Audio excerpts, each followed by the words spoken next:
Hi, everyone. Glad you're here. Sometimes life gives us a moment that stops us cold. A moment when you realize the person quietly standing in the corner isn't just another face in the crowd, but someone who's carried more than we can imagine.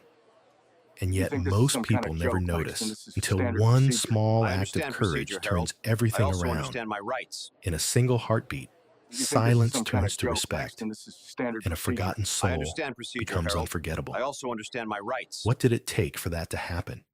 Who stepped up when no one else would? And why does this story still give people chills? Stick with me, because what happens next is something you'll want to remember. Mr. Langston, I'm Before Special we Agent dive Graves in with the like this FBI. video, We need to have a share it with word. someone who believes real heroes don't ask for Mr. attention, Langston, and I'm tell us Special in the Agent Graves with the comments FBI. about one We need to time have a word. you saw true kindness. And don't forget to subscribe for more stories that stay with you. Beneath the towering glass archways of JFK International Airport, where sunlight filtered through like a cathedral of steel and glass, the day began as nothing more than a hum of rolling suitcases and distant boarding calls. Business travelers sipped burnt coffee while clutching laptops. Families wrangled restless kids near charging stations, and an orchestra of voices, some anxious, some bored, blended into the white noise of another day in transit. But at gate D14, something far more sinister than a delayed flight was gathering, silent and invisible, waiting for a single spark to explode into a spectacle no one present would ever forget. Victor Langston stood slightly apart from the chaos, calm and unhurried. At 44, he was a man used to storms the kind brewed in boardrooms and billion-dollar negotiations, not airport terminals. The founder and CEO of Luminor Capital, a firm whispered about in every financial hub from Zurich to Hong Kong. Victor carried none of the arrogance often tied to his name.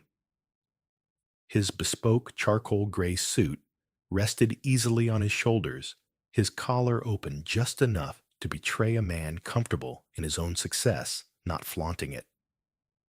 On his wrist, a vintage watch, his father's worn for sentiment rather than status, ticked with the quiet patience of a man who had built his empire from the ground up. But today, all the deals, the accolades, the meticulous control that defined his life would mean nothing. Because today, beneath those shining ceilings, someone else had already decided how the story would go. By the podium, Harold Graves watched Victor with a predator's patience.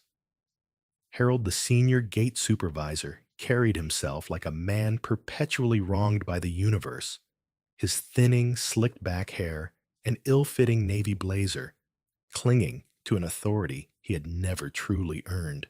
His smile, when it appeared, was thin and humorless, like a blade's edge. To his left stood Brett, a towering, broad-shouldered figure who crossed his arms as though guarding a gate to a kingdom. And beside them lingered Eliza, the youngest of the three.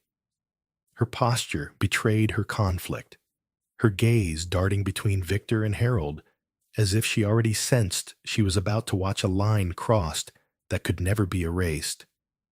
Victor had seen their kind before, not just men like Harold, but people who wielded small power, like a cudgel, desperate to feel taller by pushing others lower. They were gnats in the grand scheme of his world, annoyances brushed aside in mergers or negotiations. But this wasn't a boardroom, and the script Harold was writing didn't involve contracts or fine print. It involved humiliation, the kind that burns into your skin and follows you long after the crowd disperses. Boarding pass. Harold snapped his voice sharp enough to slice through the hum of the gate. He didn't meet Victor's eyes, not directly. He lingered on the phone Victor held out, letting the pause hang just long enough for the nearby passengers to glance over. Brett smirked. Eliza's lips pressed together, as if she might swallow her own protest. What came next wasn't security. It was theater. "You've been randomly selected." Harold said, his words laced with mock formality, projecting just enough for the surrounding passengers to hear. "Step aside, sir. We'll need a full screening." He gestured toward an open patch of terminal floor, a space bathed in cold fluorescent light. "Remove your jacket and shoes." Then, after the briefest pause, his smile curled into something far uglier. "Actually, we'll need more than that. It's protocol." The air changed. A quiet ripple passed through the onlookers, curiosity, skepticism, the sharp scent of judgment. People began to shift, to murmur. To some, Victor was a stranger whose calm demeanor now looked like defiance. To others, he was a curiosity, a man whose tailored suit suddenly seemed like a costume being peeled away to reveal something darker. And to Harold, he was prey, the perfect target for a performance staged not just for the 60 passengers at the gate, but for every camera phone now rising, red lights blinking, hungry for spectacle. Victor's pulse slowed rather than quickened. He had built his life on knowing when to wield fire and when to turn it to ice.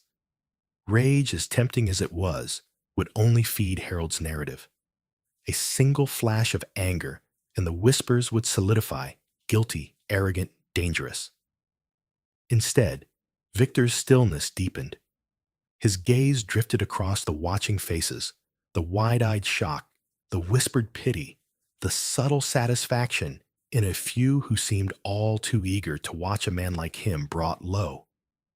And then Harold pushed further, his voice slicing through the tension with a cruel precision.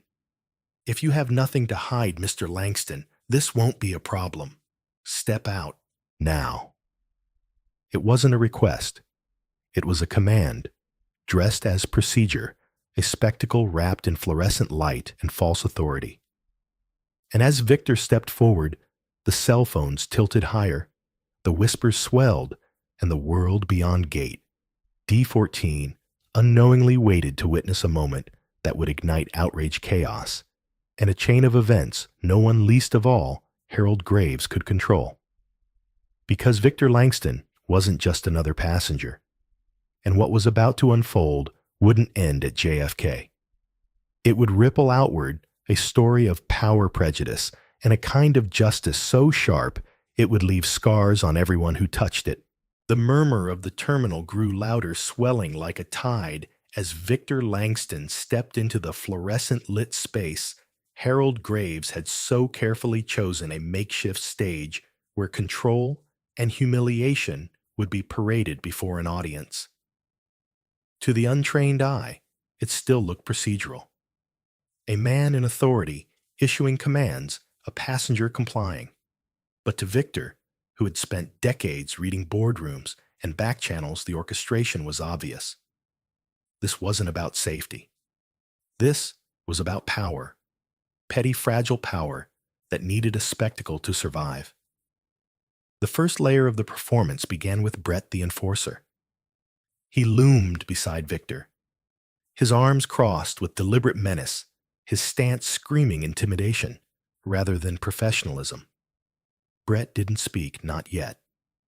He didn't need to. His job was to make Victor look small, to frame him as someone who might be a threat, the silent justification for every invasive step to follow. To anyone watching, Victor was already in the shadow of suspicion, not by evidence, but by design. Harold's voice carried clear and deliberate pitch, just loudly enough for the nearest rows of passengers to hear. "Remove the jacket, empty your pockets, place your belongings on the table." His tone carried no courtesy, only command. Every syllable was dipped in quiet disdain, the kind of tone meant to provoke, to prod, to bait a reaction that could be spun into a narrative. See difficult. See defiant. Victor complied with a composure that was both real and calculated. He moved slowly, deliberately, each gesture, a controlled performance of his own, not of defiance, but of dignity. He placed his jacket neatly on the table, followed by his father's watch, and finally his briefcase, the leather, worn smooth by years of use. The murmuring shifted as passengers adjusted their phones, some whispering about how surreal it felt to see a man who looked so self-possessed reduced to this. Then Harold turned the knife. Shoes, socks, shirt. He didn't look at Victor as he said it. He addressed the floor, as though announcing a formality, but the curl of his lips betrayed his satisfaction. Brett's smirk widened, and Eliza, standing a pace behind them, shifted uncomfortably, her gaze flicking to Victor, then to the growing semicircle of spectators. Her lips parted slightly, as if to speak, but no words came. Victor's hands paused at the hem of his shirt, just for a breath, not out of hesitation, but out of calculation. He could feel the energy of the crowd shift with that pause, the curiosity hardening into judgment. To them, the pause might read as guilt.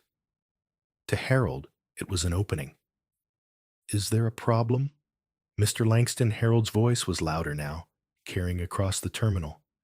"If there's nothing to hide, there's nothing to fear, right?" There it was, the script Harold had been steering toward since the first moment Victor stepped into line. Compliance, framed as guilt hesitation, as proof dignity, as defiance. Victor could almost hear the hashtags forming in the minds of the onlookers entitled "difficult suspicious."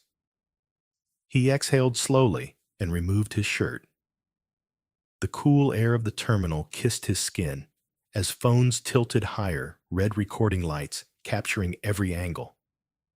Somewhere a child asked a parent what was happening, their voice cutting through the low hum like a bell. The parent didn't answer. Brett stepped closer now, circling Victor like a guard around a suspect. Arms out. He muttered his deep voice low, but deliberate enough to be caught on the dozens of recording devices in the room. The implication was clear. Victor was no longer a passenger. He was a suspect, a problem to be processed, and then, as if the ritual needed one final humiliation, Harold delivered it with the casual cruelty of someone who had done this dance before. "Trousers, too," he said, not raising his voice, but pitching it just loud enough that a ripple of whispers swept through the watching crowd.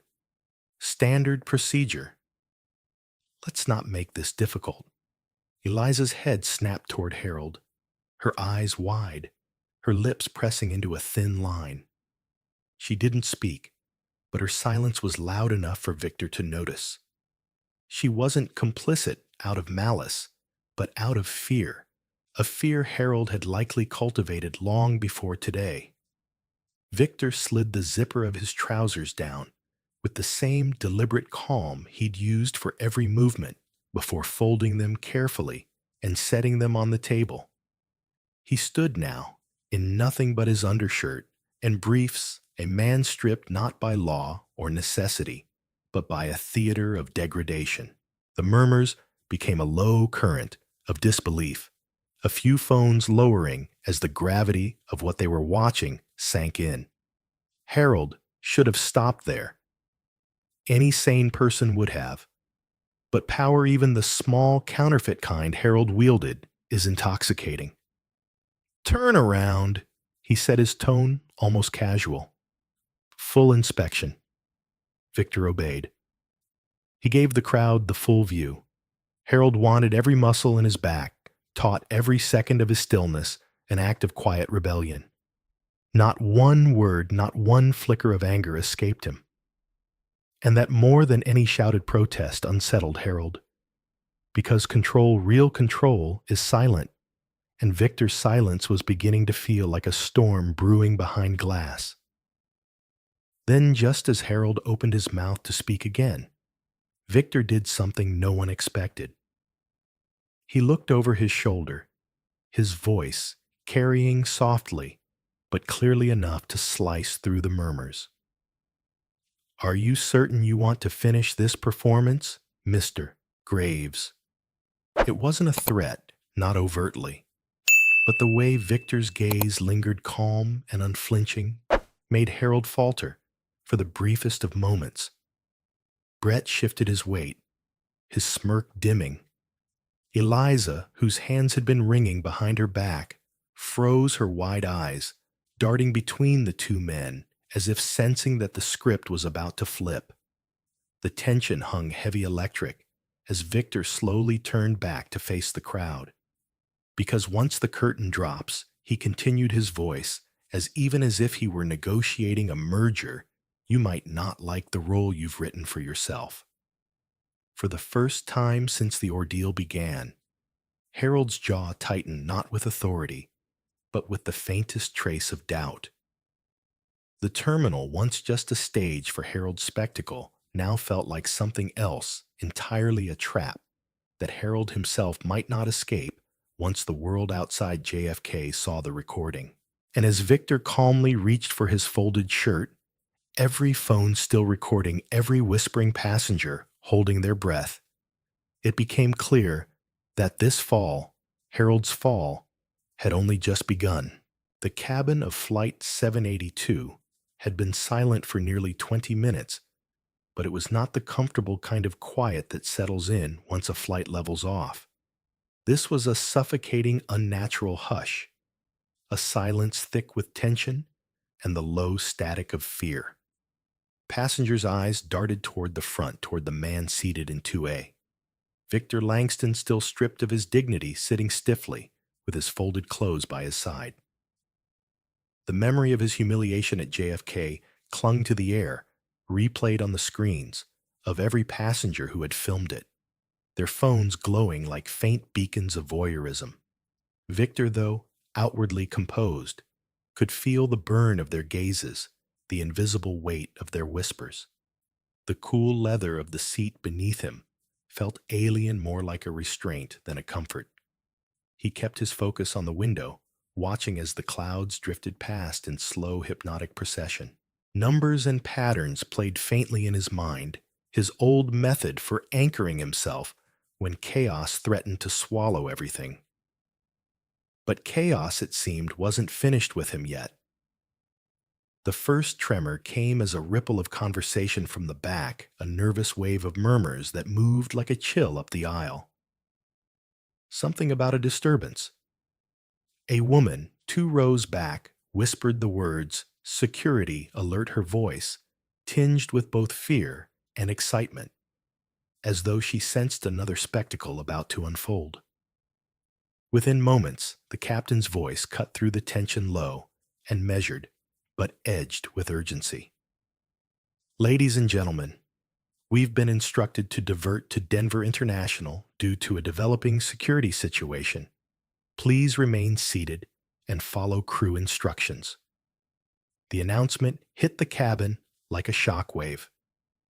There were no screams, no panicked outbursts, just a collective tightening of every spine, 100 unspoken questions hanging heavy in the recycled air.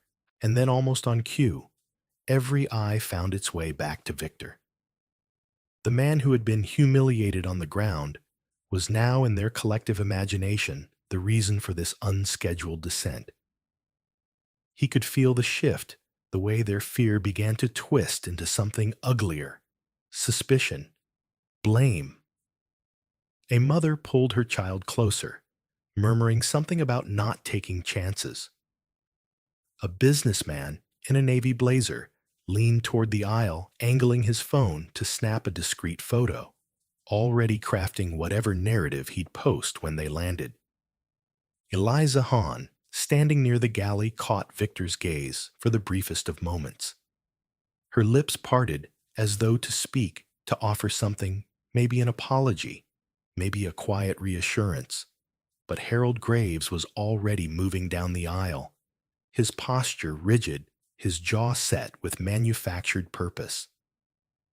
He didn't need to say it aloud for everyone to understand what was about to happen. Victor was about to be made the center of this diversion. Harold stopped just short of Victor's row. his shadow falling across the seat. "Mr. Langston," he said, his voice pitched low but loud enough for at least 3 rows to hear, "we're going to need your full cooperation as we prepare for landing. There are additional questions that need answering." The words were vague, deliberately so designed to leave room for the worst assumptions. A man 3 rows up muttered something about troublemakers. Another, emboldened by the collective unease, whispered, "Knew there had to be more to it." Victor turned his head slowly, meeting Harold's gaze, with a calm so steady it bordered on defiant. "Of course," he said softly, his voice carrying just enough to reach the ears that were straining for every syllable. There was no tremor, no anger, just a calm that seemed to make Harold's own composure falter for a fraction of a second. The descent began, the engines throttling back as the plane angled toward Denver. Outside the windows, the late afternoon sun caught on the Rocky Mountains, their peaks dusted with snow, a stark beauty that stood in sharp contrast to the atmosphere inside the cabin. The lights flickered, once a brief, almost imperceptible dimming, and in that heartbeat of darkness, the weight of the moment pressed harder. Victor kept his breathing steady, even as his mind raced. He could feel the narrative tightening around him like a noose, not because of anything he had done, but because fear always hungers for a target, and he was the most convenient one. The echoes of JFK were still fresh in every mind, the image of him stripped to his undershirt, standing in a terminal under the cold glare of strangers' lenses. That humiliation had been designed to stain him, to make every subsequent glance question his integrity before his humanity. Now, at 30,000 feet, Harold was twisting the knife, feeding that doubt with every measured, manipulative move. The plane touched down with a jolt that rattled every glass and spine on board. Outside, the tarmac blurred with flashing blue and red lights, police cruisers, airport security vehicles converging like predators circling prey. The collective breath of the passengers hitched as the aircraft slowed to a crawl, the sudden stillness amplifying every nervous shuffle, every creak of the overhead bins. Harold's voice cut through the air once more, calm and clipped. "Please remain seated until instructed. Authorities will be boarding shortly to address the situation." His eyes, however, were fixed solely on Victor. Victor leaned back in his seat, his hands resting lightly on the armrests. There was no outburst, no visible fear, just that same cold, diamond-hard stillness he'd wielded at JFK. Eliza's hand brushed against the edge of his seat as she passed a silent flicker of something regret-warning, or maybe courage beginning to thaw. The cabin door opened with a mechanical hiss, and the heavy steps of approaching officers echoed down the jet bridge, deliberate and unhurried like drums of inevitability. The energy in the cabin shifted again, no longer just tension, but anticipation, a voyeuristic curiosity sharpened by adrenaline. Every phone angled discreetly, every throat tightened in the quiet before the storm. Victor didn't move, didn't flinch. As the first officer's shadow stretched into the aisle, he finally spoke, his voice, calm, measured, and clear enough for every recording device to capture. "Whatever happens next," he murmured, his gaze sweeping briefly over the cabin, "remember what you've seen. Not what you've been told. What you've seen." And as the boot stopped beside his row, and the hush deepened into something suffocating, it became clear to everyone on board that this wasn't just another passenger being questioned. This was the breaking point, not just for Victor, but for everyone who had watched, filmed, and silently judged. The air was heavy with the realization that they were no longer just witnesses. They were part of the story now, and the consequences would reach far beyond this descent into Denver. The terminal at Denver International was cloaked in a tension so sharp it could cut. The glass walls reflected the flicker of red and blue lights outside, painting every surface with a restless pulse. Passengers from Flight 782 filed through the jet bridge in a slow, uneasy procession, each glanced toward Victor Langston, a mixture of morbid curiosity and a reluctant awe. They had watched him become a target at 30,000 feet. Now they were about to witness something shift, though none of them knew how, not yet. Victor moved with deliberate calm, flanked by two officers whose hands hovered just above their holsters.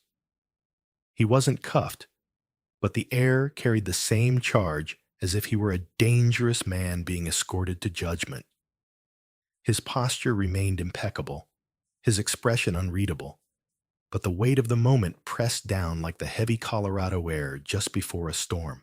Harold Graves trailed just behind his stride, brisk and confident, but his eyes betrayed something brittle, an eagerness bordering on desperation. He wasn't merely ensuring procedure, he was staging a finale. For Harold, this was the culmination of the narrative he'd spun Victor Langston, the untouchable titan, now humbled and handled in public view. It was a power play, and Harold was convinced he was in control of the stage. The terminal beyond security was eerily quiet, cordoned off with barriers that kept curious travelers at a distance. Victor was guided to a section near a row of empty gates, the sterile hum of fluorescent lights above giving everything a surreal, almost theatrical quality. Eliza Hahn, though technically off-duty after the diversion, lingered near the periphery. Her jaw was tight, her fingers twitching as if grappling with the decision to speak, to step forward and shatter the script Harold was directing. Harold cleared his throat and addressed the officers in a voice that carried just enough to be overheard by the scattered onlookers, and more importantly, the handful of passengers who had followed out of voyeuristic compulsion. This individual requires a full security debriefing. He announced his words, polished with the confidence of someone who believed his narrative was unshakable. There were multiple concerns raised during the flight. We can't ignore those not in this climate. Victor turned his head slightly, his eyes locking on Harold. There was no heat in his gaze, no outward defiance, just a stillness so deep it was almost unnerving. "Concerns you cultivated?" he said quietly, his voice low, but carrying enough to catch the ears of every curious bystander. Concerns that began long before this flight ever left the ground. The officers exchanged a quick glance, subtle but noticeable. Doubt was a virus, and Victor's words were the first trace of it slipping into the room. Harold, catching the shift, pressed forward with manufactured authority. "Sir, if you'd like to avoid further complications, I'd suggest saving your statements for the formal report. This isn't the place." But it was. Victor knew it, and so did everyone else watching. The stage Harold had so carefully arranged was no longer his alone. A quiet chime from across the terminal broke the taut silence, the distinctive ping of a phone notification repeated across several devices in quick succession. Passengers glanced at their screens, whispers rippling outward. A video was spreading fresh and raw footage from JFK, captured from an angle none of the viral clips had shown before. The humiliation, the strip search, but now with context audio of Harold's voice dripping with condescension, discussing Victor like a problem to be solved rather than a person to be respected. Someone near the back whispered, "It's everywhere. Look." Another voice. They caught everything he said. "This changes everything." Harold stiffened his eyes, darting toward the cluster of passengers now murmuring among themselves, screens glowing like torches in the growing storm. His confidence faltered, his jaw tightening as he realized the narrative was slipping from his grasp, unraveling thread by thread in real time. Victor took a single step forward, his presence commanding without raising his voice. "You've spent the day crafting a story," he said, each word precise, deliberate. "But stories can't survive the truth, Harold. Not when the whole world is listening."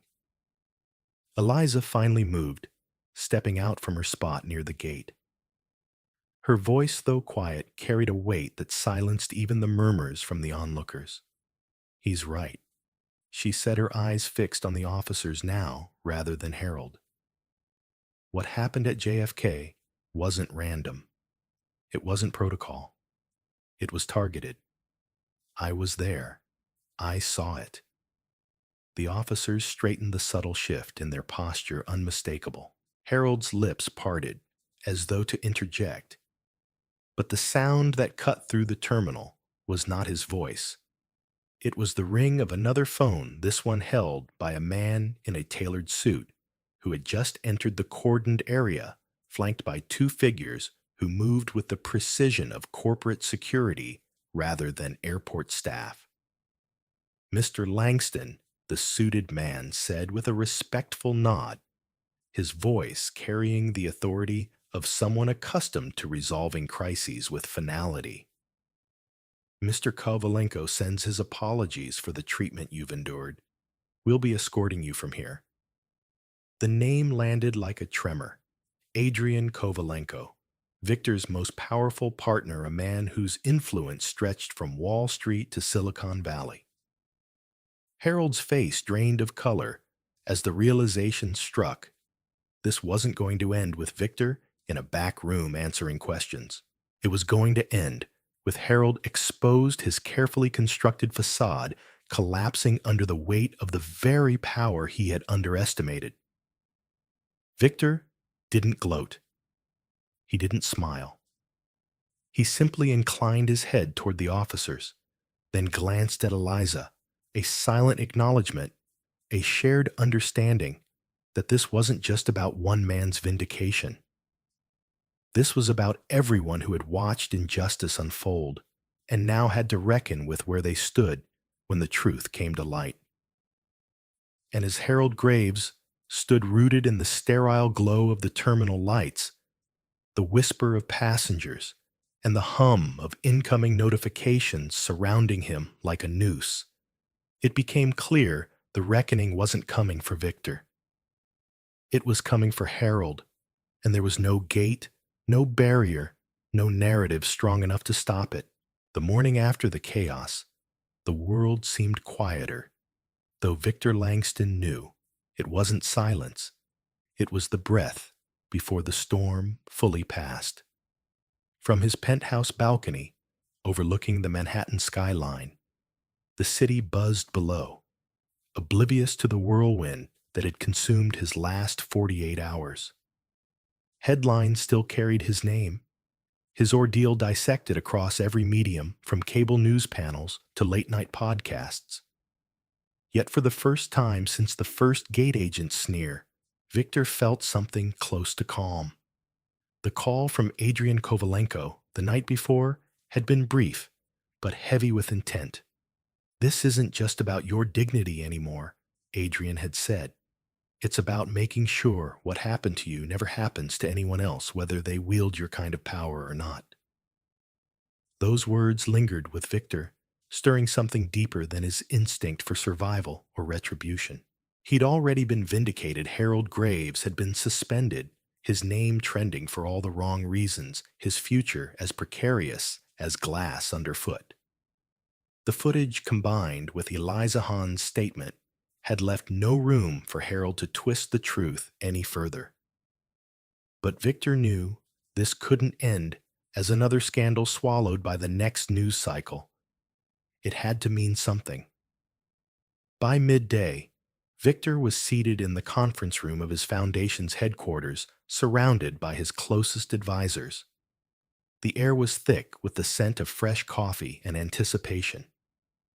He spoke not as a CEO protecting his image, but as a man determined to redirect the energy of a storm into something that could build rather than destroy. We can't control every injustice, he said, his voice steady, but we can make sure there are fewer shadows for people like Harold to hide in. We can force the systems that enable them to change. The decision was unanimous. The Langston Foundation would launch a $75 million initiative aimed at combating systemic bias in travel and corporate spaces. It wouldn't just fund training programs and oversight mechanisms. It would create a legal defense network for individuals without the resources Victor had at his disposal. People who couldn't summon powerful allies or command global attention when humiliated or wronged. This wasn't charity. It was infrastructure, a way to make the kind of justice he'd found accessible to those who would otherwise be silenced. As plans took shape, Victor found himself thinking about the faces from that terminal. The passengers who had watched, some complicit in silence, others unsettled, but too timid to intervene. They too were part of the equation. He didn't seek vengeance on them, nor did he absolve them. Instead, he thought of ways to make them understand the weight of those moments, to transform spectators into advocates. The Foundation's campaign wouldn't just tackle corporate policy, it would create awareness programs for travelers, urging them to become protectors rather than passive witnesses when injustice arose. Later that evening, Victor stood backstage at a televised forum hosted by a major news network. His suit pressed his demeanor as composed as ever. He wasn't there to relive his humiliation. He was there to pivot the story. The host introduced him not as the billionaire stripped at JFK, but as the man channeling his experience into a nationwide movement for equity and accountability. As Victor stepped into the light applause rippling through the studio, he felt the weight of his ordeal settling into something new. Not a scar, but a foundation. In the days that followed, the tides shifted. While Harold Graves faced the consequences he had earned, including criminal charges for falsifying security protocols, Victor's story evolved from one of victimhood to resilience. Editorials began to highlight not just the injustice, but the momentum it sparked. Travelers began sharing stories of their own, amplifying the Foundation's efforts. Airlines, fearing the PR fallout of another Langston-scale disaster, adopted many of the proposed reforms even before they were formally introduced. Victor never once celebrated Harold's downfall. When a journalist asked him how it felt to see the man disgraced, Victor's response was measured. "It's not about one man's punishment," he said. "It's about dismantling the habits and systems that allow someone like him to believe he can get away with this in the first place." Justice isn't the end of a story. It's the start of a better one. And as the sun dipped behind the skyline, casting gold over the glass towers, Victor Langston understood something he hadn't before the nightmare began. True strength wasn't in how swiftly he had brought retribution, but in how he used the wreckage of that ordeal to build something lasting, something greater than himself. The storm had passed, but its echoes were now tools in his hands, shaping a new dawn for those who would walk the same paths he had this time under clearer skies. Victor Langston's story began as a moment of unthinkable humiliation, an ordeal that stripped not only his tailored suit and reputation, but challenged the very core of his composure and dignity. A billionaire CEO, a man who had built an empire through intellect and grit, was reduced to standing in a terminal under harsh fluorescent lights, forced to endure a degrading spectacle, not because of any wrongdoing, but because of his skin color and the arrogance of a man wielding petty power. What began as a single act of prejudice rippled outward, testing Victor's patience, his influence, and his understanding of justice. In the aftermath, Victor could have chosen the path many in his position would: retaliation fueled by fury, seeking only to destroy those who wronged him. He could have buried Harold Graves under legal firepower, silenced every critic, and returned to his high-rise office with vengeance, satisfied, but no greater change achieved. Instead, Victor turned his ordeal into something that transcended his personal vindication. He chose to wield his influence not as a weapon of retribution, but as a tool to forge lasting impact. By channeling his resources into the Langston Foundation's sweeping initiative, he ensured that those without his wealth or connections would have a shield, legal, educational, and systemic, against the kind of injustice he faced. His personal storm became the catalyst for a movement, one that sought to prevent future injustices rather than merely punish past offenders. Victor's transformation throughout this saga wasn't about regaining his pride. It was about redefining what strength truly meant. He discovered that power isn't measured by how quickly you can tear someone down, but by how you use your influence to build something enduring out of the wreckage.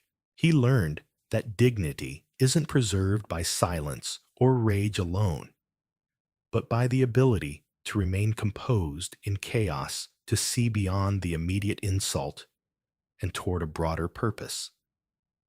His decision to forgive where others might have sought only ruin, and to transform his suffering into a force for change, became the foundation of his redemption, not just in the public eye, but within himself. For those watching Victor's story unfold, there is a lesson deeper than the headlines and drama. In life, we all encounter moments where we are reduced, perhaps not in front of 100 strangers with cameras, but in ways that shake our core. It might be an unjust accusation, a betrayal, a dismissal of our worth, because of something as uncontrollable as our race, gender, or background. The easy response is anger, to lash out, to let bitterness drive our next move. But Victor's journey shows us that the most enduring victories are born not from vengeance, but from vision.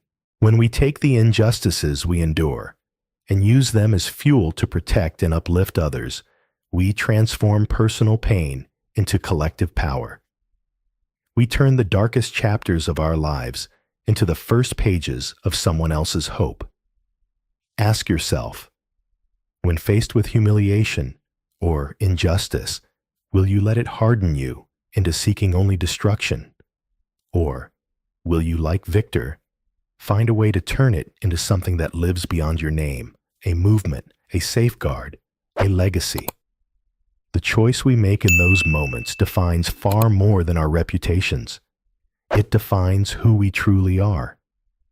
If Victor Langston's story has left you inspired, if it reminded you that dignity can be reclaimed, that justice can become a tool for transformation, and that resilience is a power greater than rage, then join us. Subscribe to our channel, share this story, and be part of a growing community committed to shining light on injustice and turning adversity into strength.